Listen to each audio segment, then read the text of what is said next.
రెండవ రాకడ వర్తమానం ఇచ్చిన ప్రతి సహోదరుడును సహోదరిని ప్రభుని యేసు క్రీస్తు దీవించి ఆశీర్వదించునుగాక. ఇప్పుడు మా దైవజనులు చెప్తున్న వాక్యం మీకు నచ్చినట్లయితే లైక్ చేయండి, షేర్ చేయండి, సబ్స్క్రైబ్ చేయండి, పక్కన బెల్ సింబల్ టచ్ చేయండి. మీ స్నేహితులకు కూడా ఫార్వర్డ్ చేయండి. మేము నూతనందరం కట్టుకుంటున్నాం.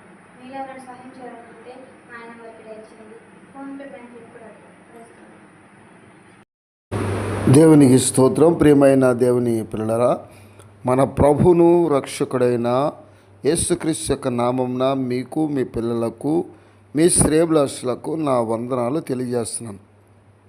ఈరోజు అంశము నమ్మకముగా అనే అంశమే దేవుడు మనతో మాట్లాడుచున్నాడు. నమ్మకముగా అనే అంశమే దేవుడు మనతో మాట్లాడుచున్నాడు. ప్రియమైన సహోదరుడా, సహోదరి, యోబు గ్రంథంలో చెప్తున్నాడు 22వ అధ్యాయం 22-21 వచనంలో అన్నాడు, ఆయనతో సహవాసము చేసిన యెడల నీకు సమాధానము కలుగును అన్నాడు. ప్రియమైన దేవుడు, స్నేహితులు వచ్చినప్పుడు ఏబుని శ్రమలో ఉన్నప్పుడు శోధిస్తున్నారు. ఏమంటారంటే, నీవు ఆయనతో దేవునితో సమాధానము అంటే సహవాసం చేసావో లేదు, కానీ నీవు దేవునితో సహవాసం చేస్తే నీకు సమాధానం కలుగును.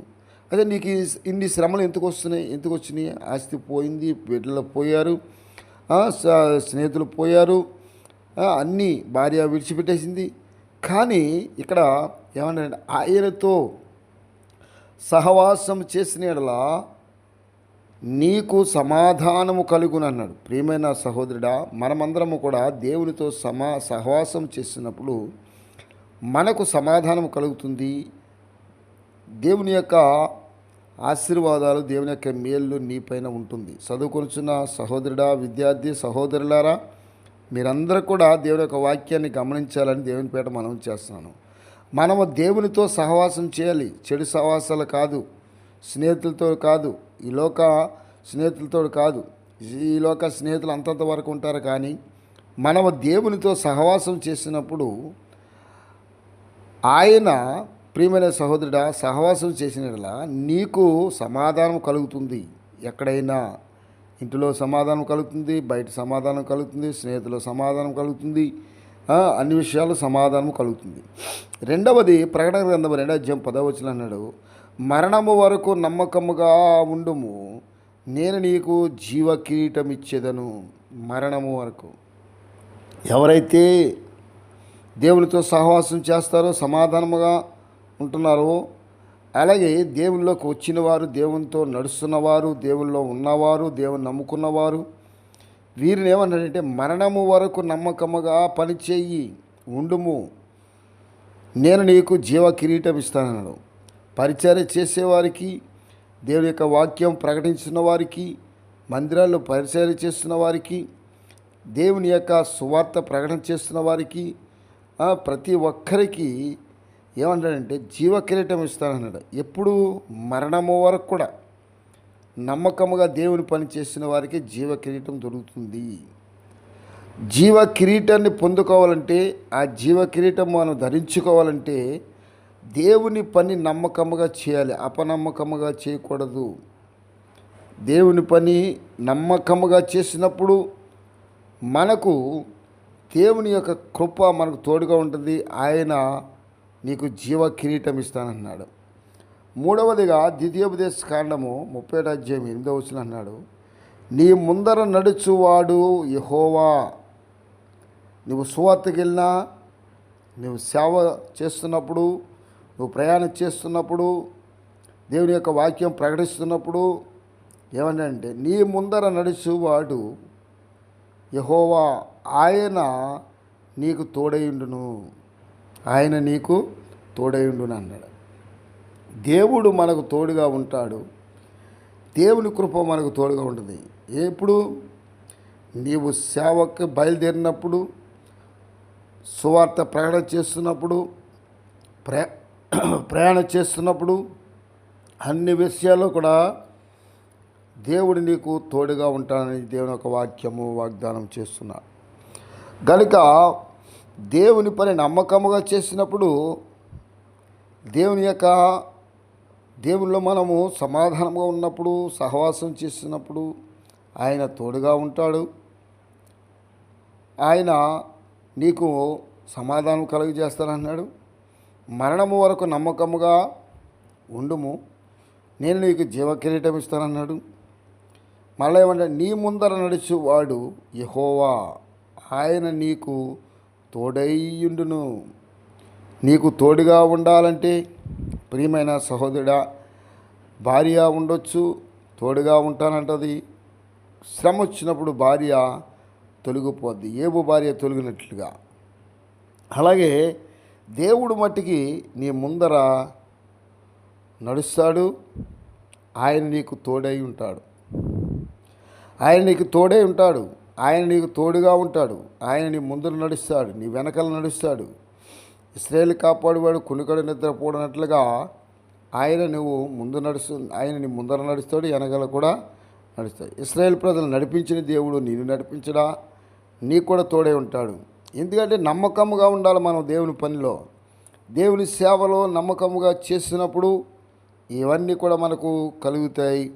ఈ దేవుడు మనకు తోడుగా ఉంటాడు. ఆఖరిగా యాకోబు రాసిన పత్రికలో 4:8 అన్నాడు, దేవుని యొద్దకు రండి, అప్పుడు ఆయన మీ యొద్దకు వచ్చును. మనం దేవుని యొద్దకు వచ్చామనుకుంటున్నాం, దేవునిలో ఉన్నాం, బాప్టిజం పొందాం, దేవునిలో నడుస్తున్నాం అనుకుంటాం. నిజముగా దేవుని యొద్దకు, వాక్యం యొద్దకు వచ్చినప్పుడు, వాక్యంలో నిలబడినప్పుడు, వాక్యంతో నడుస్తున్నప్పుడు, ప్రియమైన సహోదరుడా, దేవుని యొద్దకు రండి, అప్పుడు ఆయన మీ యొద్దకు వచ్చును. ముందు మనం దేవుని యొద్దకు వెళ్ళాలి. ముందు మనం వాక్యం యొద్దకు వెళ్ళాలి. ముందు మనం ఎప్పుడైతే మోకరించి దేవుని సన్నిధానంలో ప్రార్థన చేస్తామో అప్పుడు ఆయన కృప నీకు తోడుగా ఉంటుంది. దేవుని యొద్దకు రండి, అప్పుడు ఆయన మీ యొద్దకు వస్తాడు, మీ ఇంటికి వస్తాడు. మనం ముందు ప్రభు దగ్గరికి వెళ్ళాలి. ముందు యేసుక్రీస్తు నామమును ధరించాలి. ఆయనను ధరించినప్పుడు, ఆయనతో మనము సహవాసం చేసినప్పుడు ప్రభు కృప నిన్ను విడిచిపోదు, నిన్ను ఎడబాయదు, నీకు తోడుగా ఉంటుంది.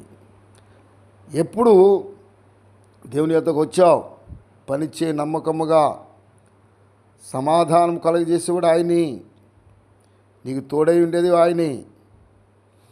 అప్పుడు ఆయన మీ యొద్దకు వస్తాడు. దేవుడు తోడుగా ఉన్నాడు, మన యొద్దకు వస్తున్నాడు. ఆ దేవుని విడివకుండా ఎడబోకుండా విశ్వాసం ఉంచి ముందుకు సాగు. దేవుడి యొక్క మాటలను దీవించి ఆశీర్వదించును కాక. ప్రార్థన. మమ్మల్ని మిక్కిలిగా ప్రేమించిన మా యేసయ్యా, నీకు వందనాలు తండ్రి. ఈ ఉదయకాలమందు చక్కని మాటలు మాకు అందించినందుకు నీకు వందనాలు తండ్రి. నమ్మకముగా పనిచేయమంటున్నావు, నమ్మకముగా పనిచేసి నీ అడుగు జాలు నడవటానికి నీ కృప అనుగ్రహించిన చదువుకొనిచున్న విద్యార్థులను వారి యొక్క చదువులో, విద్యలో, జ్ఞానంలో, వయసులో వర్ధిల్లటానికి నీ కృప అనుగ్రహించి నడిపించును ఆయన. అలాగే నా ప్రభా, లేలపూడి సంఘంని జ్ఞాపం చేసుకుని నూతన మందిరం కడుతున్నా, దానికి కావాల్సిన పనికర్మలు సమకూర్చిన ఆయన. శ్రీల సమాజంలో ఏమనస్తులు కూడుగల సండే స్కూల్ బిడ్డలను కూడా దీవించి ఆశీర్వదించిన ఆ దేవునికి స్తోత్రాలు తండ్రి. నాయన, రోడ్ల మీద ప్రయాణం చేస్తున్న వారి, బస్సుల్లో ప్రయాణం చేస్తున్న వారు, ఆటోల్లో ప్రయాణం చేస్తున్న వారిని, మోటార్ సైకిల్ మీద ప్రయాణం చేస్తున్న వారిని, అంతరిక్షంలో ప్రయాణం చేస్తున్న వారిని, నాయన ట్రైన్లో ప్రయాణం చేస్తున్న వారు, లారీలో ప్రయాణం చేస్తున్న వారికి నీ కృప తోడుగా ఉంచి నడిపించు దేవా, నీకు స్తోత్రాలు తండ్రి. నాయనా, నీకే వందనాల ప్రభా. కష్టపడి కూలి పని చేసుకొనిచున్న బిడ్డలకు వారి కూలిని బట్టి వారిని దీవించి ఆశీర్వదించి దేవా, నీకు స్తోత్రాలు తండ్రి. ఆయన చిన్న చిన్న జాబులు చేసిన బిడ్డలను కూడా వారి జాబులు బట్టి, వారి జీతాలు బట్టి వారు దీవించి ఆశీర్వదించి దేవా, నీకు స్తోత్రాలు తండ్రి. అది నా ప్రభా. నాయన మా యొక్క దేశ నాయకులను, మా యొక్క రాష్ట్ర నాయకులను కూడా దీవించి ఆశీర్వదించి దేవా, నీకు స్తోత్రాలు ప్రభువా. నాయన, ఇతర దేశాలు కష్టపడి పని చేసుకొనిచున్న ప్రతి బిడ్డను కూడా దీవించి ఆశీర్వదించి దేవా, నీకు స్తోత్రాలు తండ్రి. నాయన, ఇదిగోనా కలెక్టర్లను, సబ్ కలెక్టర్లను, నాయన ఇంజనీర్లను, నాయన పోలీసు అధికారులను, నాయన వారైతే ప్రాణాలు తెగించి నాయన ప్రజలను కాపాడటానికి, అధికారులను కాపాడటానికి వారు నాయన జాబులు చేస్తున్నారు.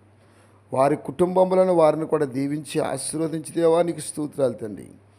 నాయనా, నీకు వందనాలు ప్రభా, నీకు స్తోత్రాలు తండ్రి.